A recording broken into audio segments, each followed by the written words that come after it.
السلام علیکم، اب تک کی اہم خبروں کے ساتھ میں ہوں شہزاد خان اور میں ہوں ثنا کیوان۔ سب سے پہلے نظر ڈالیں گے ہیڈ لائنز پر۔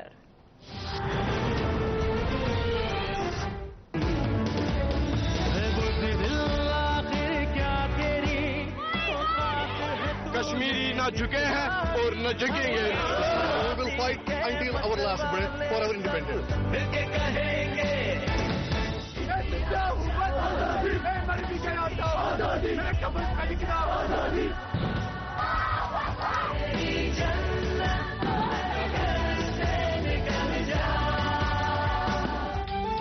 کشمیریوں پر بھارتی مظالم کے خلاف پوری قوم یکاواز۔ وزیر اعظم عمران خان کی ہدایت پر کل کشمیر آور منایا جائے گا۔ کشمیریوں سے یکجہتی کے لیے کل دوپہر 12 بجے عوام سڑکوں پر مظاہرہ کریں۔ وزیر اعظم عمران خان کی اپیل، ٹھیک دن 12 بجے سائرن بجیں گے، قومی ترانہ اور کشمیر کا ترانہ پڑھا جائے گا، تمام ٹریفک آدھے گھنٹے کے لیے رک جائے گا، ٹرینز بھی روک دی جائیں گی۔ کشمیر آر کا مرکزی اجتماع نیز چوک پر ہوگا۔ سرکاری ملازمین کشمیریوں سے اظہار یکجہتی کریں گے۔ وفاقی وزراء اور پی ٹی آئی کے قائدین بھی ڈی چوک پہنچیں گے۔ پارلیمنٹ کا مشترکہ اجلاس بھی مؤخر۔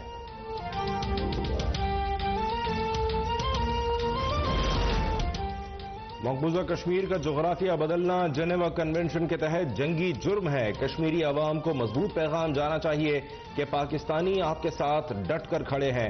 وزیر اعظم عمران خان کا ٹویٹ، کہا مقبوضہ وادی میں فسطائیت پر مبنی مظالم ہو رہے ہیں۔ مودی حکومت نسل کشی کے ایجنڈے پر عمل کر رہی ہے۔ مقبوضہ کشمیر میں 24 گھنٹے کا غیر انسانی کرفیو نافذ ہے۔ کشمیری نوجوانوں، خواتین اور بچوں کو شہید کیا جا رہا ہے۔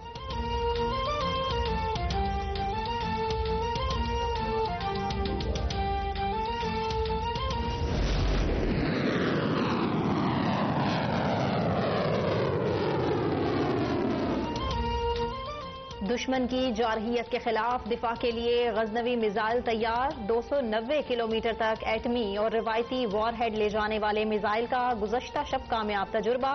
بیلسٹک میزائل غزنوی سرزمین وطن سے اڑے گا اور دشمن کو اس کی زمین میں گھس کر مارے گا۔ صدر، وزیر اعظم، چیئرمین جوائنٹ چیفز اور تینوں سروسز چیف کی کامیاب تجربے پر سائنسدانوں اور قوم کو مبارکباد۔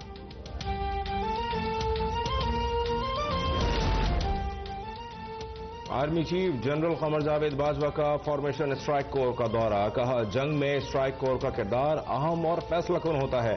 اسٹرائک کور کی پیشہ ورانہ تیاریوں اور تربیت کی تعریف کی، بولے آپ کی تیاری، تربیت کا معیار اور مورال قابل تحسین ہے۔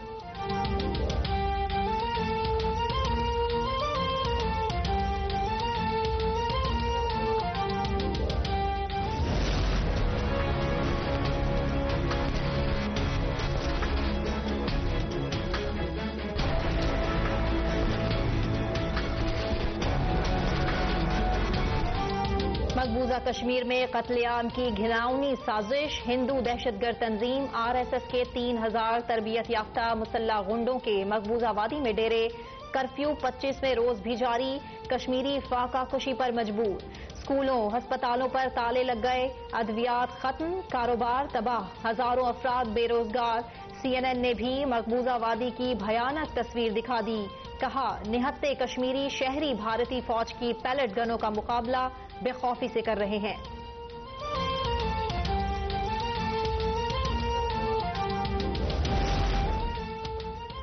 غیر ملکی صحافیوں کا ایل او سی کا دورہ، بھارت کی فائر بندی معاہدے کی خلاف ورزیوں سے آگاہ کیا گیا۔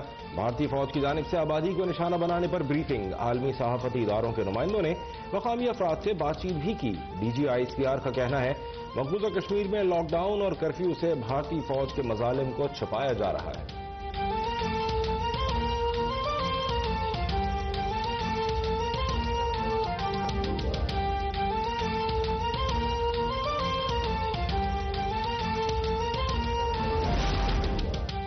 پاک بحریہ ہر جارحیت کا سامنا کرنے کے لیے ہمہ وقت تیار۔ ایڈمرل ظفر محمود عباسی کا نیول ہیڈ کوارٹرز میں کانفرنس سے اظہار خیال۔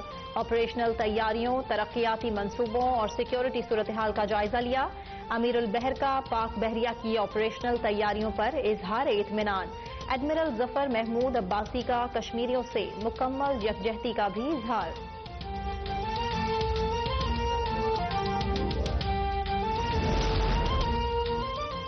نیوزی لینڈ کا مقبوضہ کشمیر میں انسانی حقوق کی صورتحال پر اظہار تشویش. وزیر خارجہ شاہ محمود قریشی کا نیوزی لینڈ کے نائب وزیر اعظم ونسٹن پیٹر سے ٹیلی فونک رابطہ. نیوزی لینڈ کے رہنما نے یقین دہانی کرائی کہ ان کا ملک مسئلہ کشمیر پر اپنا مثبت کردار ادا کرتا رہے گا.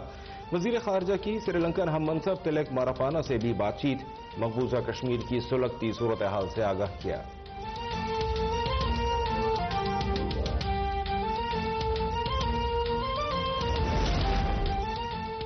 کل پوری قوم کشمیریوں پر بھارتی مظالم کے خلاف گھروں سے باہر نکلے گی. معاون خصوصی فردوس عاشق کا ٹویٹ. کہا کشمیر میں ظلم انسانی تاریخ میں بدقسمت باب کا اضافہ ہے. انتہا پسند مودی دنیا کے امن کو تباہ کر رہا ہے. مقبوضہ کشمیر میں اقدامات کے بعد بھارت عالمی سطح پر پھنس گیا. ترجمان دفتر خارجہ ڈاکٹر محمد فیصل کی ہفتہ وار بریفنگ. کہا کشمیر بھارت کا اندرونی معاملہ نہیں بلکہ بین الاقوامی ایشو بن گیا.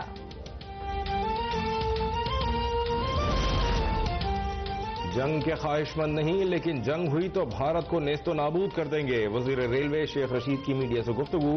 کہا مقبوضہ کشمیر میں سب ماسٹر پلان کے تحت ہونے کی باتیں جھوٹا پروپیگنڈا ہے. مسئلہ کشمیر عمران خان اور جنرل باجوہ کی قیادت میں ہی حل ہوگا.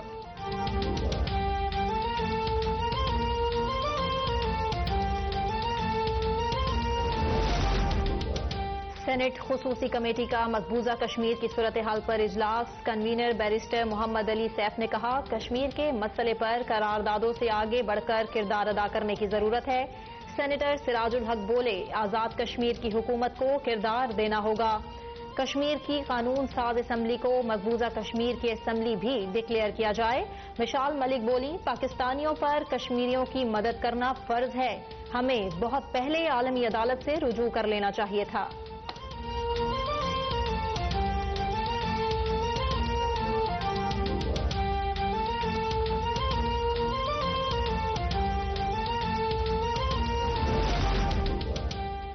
مظلوم کشمیریوں سے اظہار یکجہتی کے لیے دنیا بھر میں مظاہرے جاری. سوئٹزرلینڈ میں بھارتی مظالم کے خلاف احتجاج. پاکستانی کشمیری اور سکھ کمیونٹی کی شرکت.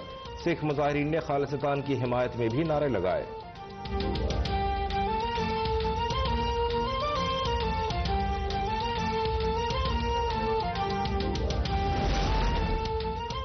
وزیر اعظم عمران خان کی کال پر کھلاڑیوں اور فنکاروں کا بھی لبیک. شاہد آفریدی کا کشمیریوں سے اظہار یکجہتی کے لیے کل 12 بجے مزار قائد جانے کا اعلان.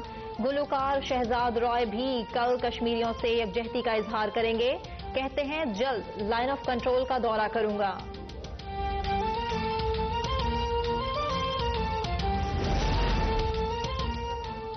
کراچی میں کل رات سے وقفے سے جاری ہلکی اور تیز بارش کے نتیجے میں ایک بار پھر کرنٹ لگنے اور دیگر حادثات میں 5 افراد جاں بحق 10 زخمی.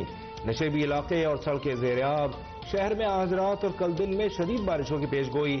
اربن فلڈنگ سے صورتحال مزید گمبھیر ہونے کا خدشہ. کراچی اور اندرون سندھ کے 8 اضلاع کی انتظامیہ کو الرٹ رہنے کی ہدایت.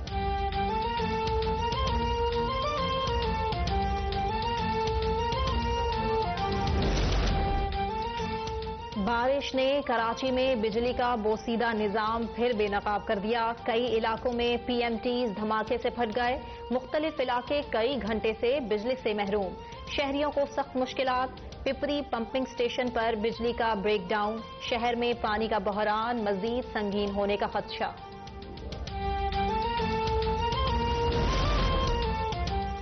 مانسون سیزن 3 کے رنگ اندرون سندھ بھی جاری. حیدرآباد میں گزشتہ رات ہونے والی بارش سے نشیبی علاقے تاحال زیر آب ہیں. شہر کے 50 سے زائد فیڈرز تاحال بند ہیں. آدھی آبادی بجلی سے محروم. ٹھٹا، عمرکوٹ، ٹنڈوالا یار، ٹنڈو آدم اور مٹیاری میں بھی بارش.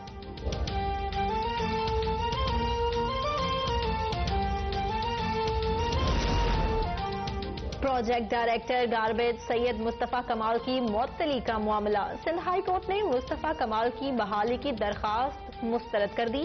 عدالت نے ریمارکس دیے پہلے یہ بتائیں تقرری کرنے کے کیا قوانین تھے.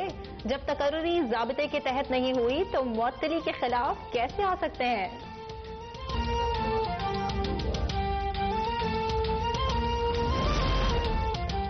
میئر کراچی نے شہریوں کو کچرے کے جا بجا انبار کا ذمہ دار قرار دے دیا. بولے نالے تو ایک بار پھر کچرے سے بھر گئے, کیا ہم نالے ہی صاف کرتے رہیں گے اور دنیا ہم پر ہنستی رہے گی؟ خدارا نالوں میں کچرا نہ پھینکیں, عوام سے وسیم اختر کی اپیل.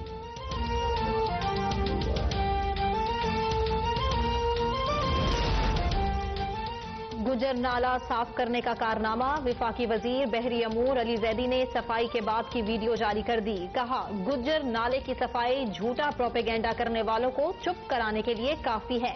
FWO کا شکر گزار ہوں کہ جنہوں نے اتنے کم وقت اور لاگت میں یہ کام سر انجام دیا.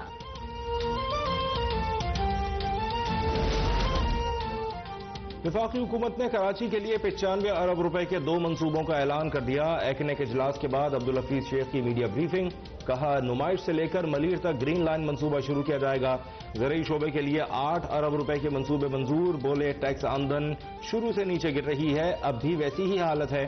معیشت کی بہتری کا سفر آسان نہیں, نجکاری کی رفتار کو تیز کرنا ہوگا.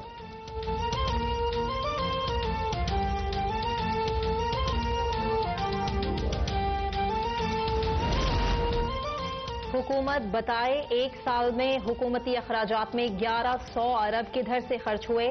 مسلم لیگ نون کی ترجمان مریم اورنگزیب کا وزیر خزانہ عبدالحفیظ شیخ کے بیان پر رد عمل. کہا حکومت بتائے بجٹ خسارہ 28 سال کی بلند ترین سطح پر کیوں گیا.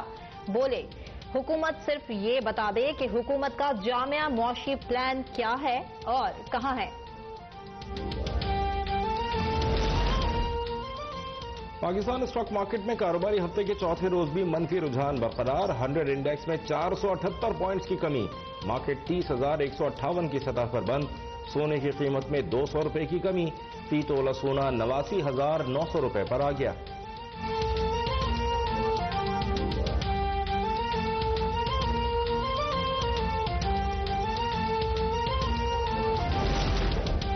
جعلی اکاؤنٹس کیس میں گرفتار سابق صدر آصف زرداری اڈیالہ جیل سے پیمز اسپتال کے کارڈک سینٹر منتقل. 4 سینئر ڈاکٹرز نے آصف زرداری کا معائنہ کیا. سابق صدر کو شدید نقاہت اور کمر درد لاحق, ڈاکٹرز کا فزیو تھراپی کرنے کا فیصلہ.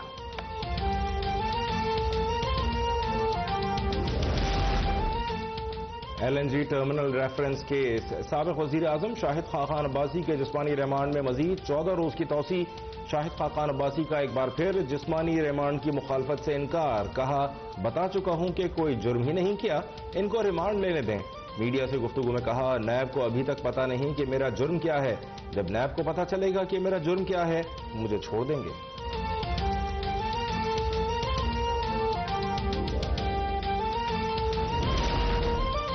کراچی میں بوٹ بیسن کے قریب پارک سے 3 تشدد زدہ لاشیں برآمد. پولیس کے مطابق تینوں افراد مزدور پیشہ اور بے گھر تھے. پتھر یا کسی بھاری چیز سے قتل کیا گیا.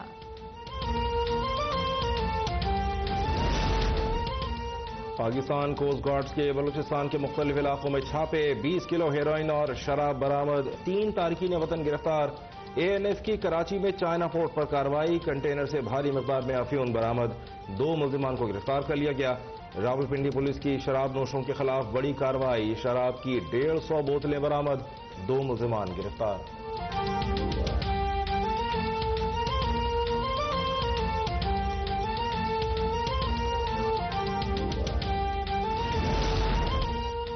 DG اسکولز نے کراچی میں تمام نجی اسکولوں میں سوئمنگ پول میں طلباء کے نہانے پر پابندی لگا دی. DG اسکولز کا کہنا ہے اسکول فوری طور پر سوئمنگ پول کی ایکٹیویٹی بند کر دیں.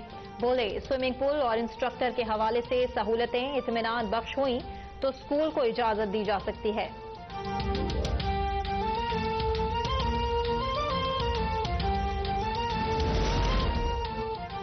کون ہوگا پاکستان کرکٹ ٹیم کا ہیڈ کوچ؟ قذافی اسٹیڈیم میں ہیڈ کوچ اور بولنگ کوچ کے لیے امیدواروں کے انٹرویوز جاری. بولنگ کوچ کے لیے وقار یونس کا انٹرویو مکمل. محمد اکرم بورے والا ایکسپریس کے حق میں دستبردار ہو گئے. ہیڈ کوچ کی ریس میں مصباح الحق سر فہرست. Dean Jones, Courtney Walsh video link کے ذریعے انٹرویو کا حصہ بنیں گے.